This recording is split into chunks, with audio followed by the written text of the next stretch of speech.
ஒரு ராசி நட்சத்திரத்துல பிறந்தவங்க ஒரு சில ராசி நட்சத்திரத்து கூட தான் பொருத்தம் இருக்கும். இப்போ அந்த மாதிரி எதானா இருக்கா? பொதுவாக அந்த நட்சத்திர பொருத்தங்கள் அப்படிங்கிறது எப்படி பார்க்கப்படுதுன்ற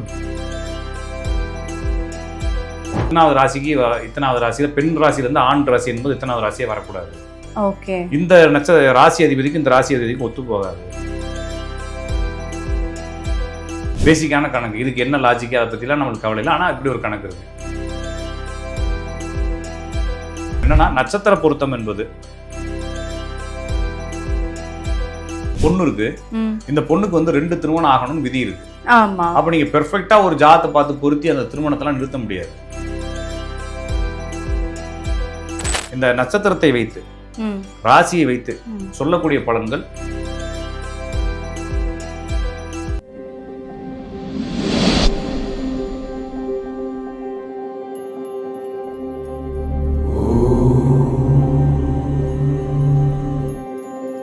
டேக் ஒன் பக்தி சேனல் நேயர்களுக்கு வணக்கம். இன்னைக்கு நம்மளோட ராஜநாடி கா பார்த்திபன் சார் இருக்காரு. அவர் நம்மளுக்கு ஜோதிடம் பற்றி நிறையா சொல்ல போகிறாரு.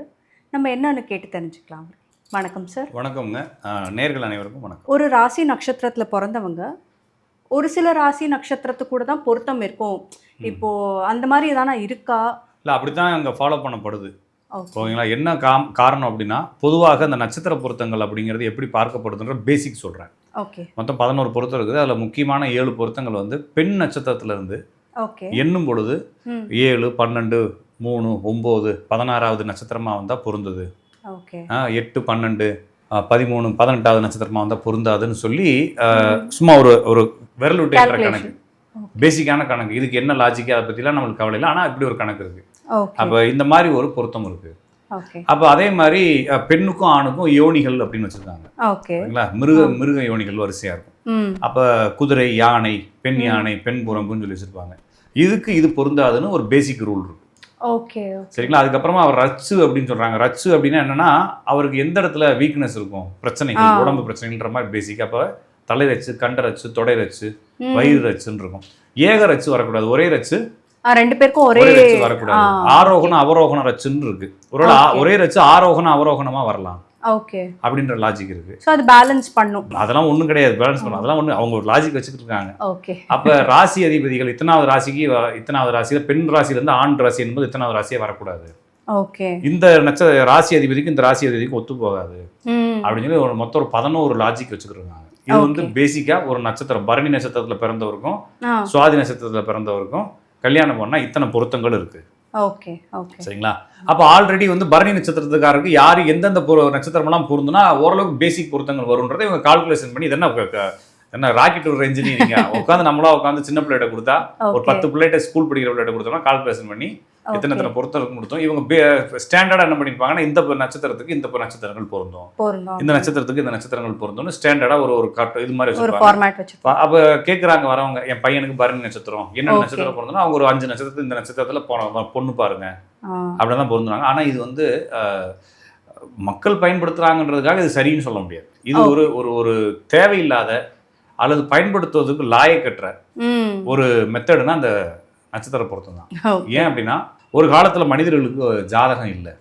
ஏன்னா ஜாதகம் வந்து நிறைய பேருக்கு எழுத மாட்டாங்க, காசு செலவாகும் அப்படின்னு.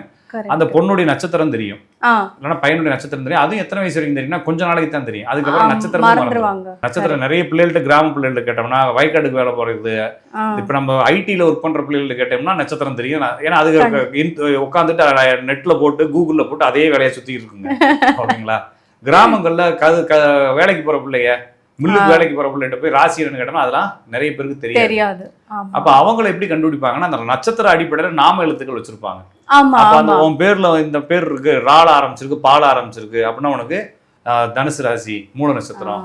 அப்ப மூல நட்சத்திரத்துக்கு இந்த பொருத்தம் பாருன்னு சொல்லி பாக்குறதுக்காக இந்த பெயர்களை அடிப்படையாக கொண்டு பொருத்தம் பாக்குறதுக்கு அந்த நாம எழுத்துக்கள் அடிப்படையில் இந்த நாம எழுத்துக்கள் இந்த நட்சத்திரத்தை துவங்குவதால் இந்த நட்சத்திரமாக இவங்க இருக்கலாம். அப்ப இந்த நட்சத்திரமும் இந்த நட்சத்திரமும் பொருந்தும் அப்படின்ற ஒரு புரிதலுக்காக ஆரம்பிக்கப்பட்டதை தவிர உங்கள்கிட்ட எல்லா டீட்டெயிலும் இருக்கு. சரிங்களா? பார்க்குறப்ப இந்த இடத்துல வந்து சைனிங்காக இருந்தால் சுகர் வந்துருச்சுன்னு சொல்கிறாங்க. சரிங்களா? அப்போ ஒரு டாக்டர் என்ன செய்கிறாருன்னா, பின்னால் வந்து பெரிய லேபு, இல்லை உலகத்திலேயே பெஸ்ட் லேப் வந்து நம்ம ஆஸ்பத்திரியில் இருக்குது. Scanning machine, CRI machine, CDC machine, எல்லா மிஷினும் இருக்கு. ஆ. பல கோடி ரூபா போட்டு இந்த ஆஸ்பத்திரி கட்டி வச்சுக்கிறான், 22 அடுக்கு கட்டி வச்சுக்கிறான். ஆ. இன்னும் டாக்டர் உட்காந்துக்கிட்டு கையை பிடிச்சிட்டு பாலிசா இருக்கு, சுகர் இருக்குன்னு சொன்னா என்ன அர்த்தம் இல்லைங்களா? எல்லா வசதியும் இருக்குல்ல, போய் செக் பண்ணணும். நம்ம வந்து ஊருக்கு போறோம், ஒரு ஒரு ஒரு திருவிழாவுக்கு போறோம், அப்போ ஒருத்தர் நம்ம டாக்டரா இருக்கு, நம்ம ஒருத்தர் சந்திக்கிறாரு, தம்பி ரொம்ப கால்லாம் அரிக்குது, தூக்கமே வர மாட்டேது, ஒரு மாதிரி கால்லாம் குடையுது, என்னவா இருக்கும் அப்படின்னா கை பாலிசா இருக்குங்க, சுகர் இருக்க மாதிரி தெரியுது அப்படின்னு அப்ப வேணா அந்த டாக்டர் என்ன சொல்லலாம். ஆஸ்பத்திரியில லேப்ல படுத்திருக்க பிள்ளைய பேஷண்ட் எடுத்து வச்சுட்டு கையை கொடு பாப்போம் அப்படின்னு சொன்னா அது மாதிரி தான் அந்த ஜோசியம், நட்சத்திர பலன். அப்போ ஒரு கிராமங்கள்ல சாதகமே இல்லை, எந்த வசதியும் இல்லை, அந்த பிள்ளைக்கு எதுவுமே தெரியாதுன்றப்ப உன் பேரை சொல்லுவான்னு பார்த்து அந்த லெட்டரை வச்சு நட்சத்திரம் இதுவா இருக்குமோ நான் பாவிச்சு இந்த பொருத்தத்தை பண்ணிக்கலாம், பண்ண வேணான்னு சொல்லி முடிவு எடுக்கிறத விட நம்மளுக்கு பிறந்த நேரம், பிறந்த ஊர், பிறந்த டைம் எல்லாமே துல்லியமா தெரியுன்றப்ப ஜாதகம் இருக்கிறப்ப எதுக்கு ரிவர்ஸ் இன்ஜினியரிங் பண்ணணும்? அங்க போய் ஜாதகம் பார்க்கணும். அப்ப ஜாதக ரீதியாக அதுவும் பொருத்தம் பார்த்து, அப்ப இந்த பொண்ணு இருக்கு, இந்த பொண்ணுக்கு வந்து 2 திருமணம் ஆகணும்னு விதி இருக்கு. அப்ப நீங்க பெர்ஃபெக்டா ஒரு ஜாதத்தை பார்த்து பொருத்தி அந்த திருமணத்தெல்லாம் நிறுத்த முடியாது. இந்த பிள்ளைக்கு ஆகணும்னா ஆகும். அப்படி ஒருவேளை பெரிய விஞ்ஞானி ஜோசியர் வந்தாருன்னா அவருக்கு ஜோசியத்துல பலன் தெரிய மாட்டாம இவருக்கு தெரியாத பலன்லாம் அந்த பிள்ளை வந்து நிற்கும். இவர் நல்லா இருக்குன்னு சொல்லி விட்டுருவாரு, கல்யாணம் ஆகி 3 வருஷத்துல டிவோர்ஸ் ஆகி போயிடும். அப்ப இந்த ஜாதகத்தில் என்ன தவறுகள் நடக்குமோ அதே தவறுகள் உள்ள ஜாதகம் தான் பையனா வருவாரு. ஒருவேளை நீங்க அதை கண்டுக்காமையோ இல்லைன்னா உங்களுக்கு தெரியாத விதியிலேயோ போய் மாட்டிக்கலாம். சரி, தெரிஞ்ச விதியாக இருந்தா இப்ப என்கிட்ட வராங்க, எனக்கு தெரியுது இந்த பிள்ளை ஜாதகத்துல 2 திருமணம் ஆகுமா, நீ எவ்வளவு பெரிய பொருத்தம் பார்த்தாலும் உன்னால முடியாது அப்படின்னு பார்த்துட்டே இருக்கிறோம். அந்த பொண்ணு, அந்த லேடிக்கு வந்து அவங்க அம்மாவும் டெய்லி ஜாதகம் கொடுப்பாங்க. இது மாதிரி தான் நிறைய நடக்குது. எனக்கு நிறைய ஜாதகம் கொடுப்பாங்க, நம்ம பார்த்தோன்னே ஜாதகம் தெரியலன்னு தோணும். அப்போ உன் பிள்ளைக்கு 2 திருமணம் ஆகும்னு சொல்றேன் சார், நல்ல ஜாதகமா சொல்லுங்க, நல்ல ஜாதகமா சொல்லுவாங்க. நம்ம நல்ல ஜாதகம் சொன்னா என்ன செய்வாங்க, கட்டிட்டு கல்யாணம் பண்ணுவாங்க. அப்ப நான் இருக்கிற உண்மையை சொல்லுவேன், இந்த பையனை கல்யாணம் பண்ணா இந்த பிள்ளை கல்யாணம் பண்ணா சரி இருக்காது அப்படின்னு ஒரு 20 ஜாதகம் 10 ஜாதகம் பார்ப்பாங்க. அதுக்கப்புறம் என்ன பண்ணுவாங்கன்னா, இவன்ட்ட கொடுத்தா எதையுமே வேணான்னு சொல்றான் அப்படின்னு அவங்களாவே பண்ணுவாங்க. அப்ப விதி சூப்பரா அவ்வளவுதான், மேட்டர் முடிஞ்சா. அப்ப என்னன்னா, நட்சத்திர பொருத்தம் என்பது தம்படிக்கு உதவாதுன்னு சொல்றோம் இல்லைங்களா, அதுக்கும் உதவாத ஒரு மெத்தடு. ஆனா இல்லாத குறைக்கு நம்ம இல்லாத ஒரு ஊருக்கு இழுப்பம்பூ சக்கரைன்னு ஒரு பழமொழி இருக்கு. அது மாதிரி நம்மளுக்கு எந்த தகவலும் தெரியல, கிராமத்துல ஒரு ஜோசியரா இருக்கிறேன், அப்ப பேரை வச்சு சொல்றேன்.